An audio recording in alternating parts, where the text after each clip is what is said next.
Matthieu, chapitre 17.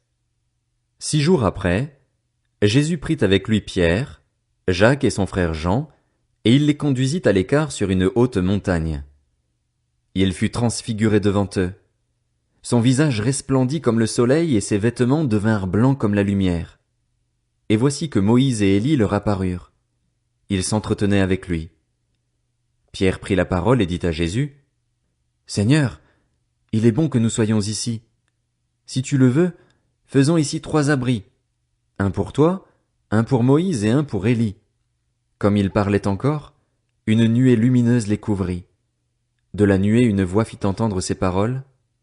Celui-ci est mon fils bien-aimé, qui a toute mon approbation. Écoutez-le. Lorsqu'ils entendirent cette voix, les disciples tombèrent le visage contre terre et furent saisis d'une grande frayeur.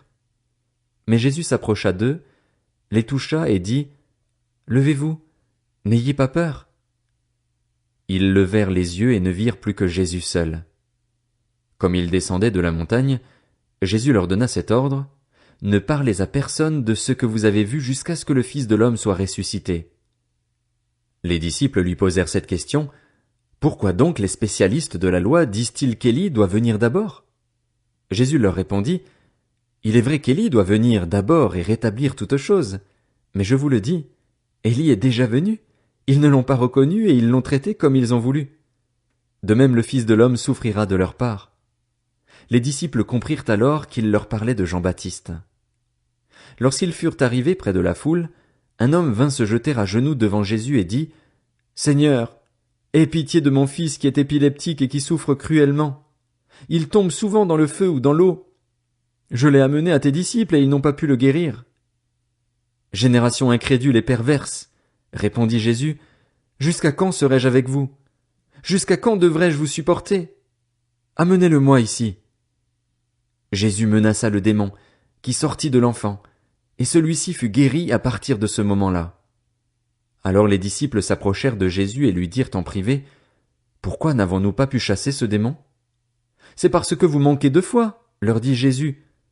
Je vous le dis en vérité, si vous aviez de la foi comme un grain de moutarde, vous diriez à cette montagne, « Déplace-toi d'ici jusque-là », et elle se déplacerait. Rien ne vous serait impossible.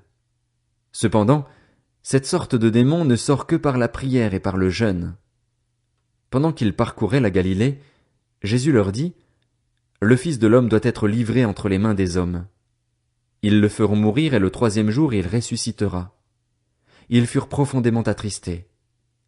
Lorsqu'ils arrivèrent à Capernaüm, ceux qui percevaient l'impôt annuel s'approchèrent de Pierre et lui dirent, « Votre maître ne paye-t-il pas l'impôt annuel? » « Si, dit-il. » Quand il fut entré dans la maison, Jésus prit les devants et dit, « Qu'en penses-tu, Simon?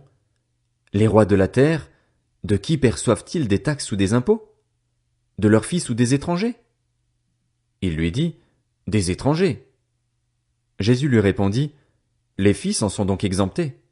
Cependant, pour ne pas les choquer, va au lac, jette l'hameçon et tire le premier poisson qui viendra. Ouvre-lui la bouche et tu trouveras de l'argent. Prends-le et donne-le leur pour moi et pour toi. »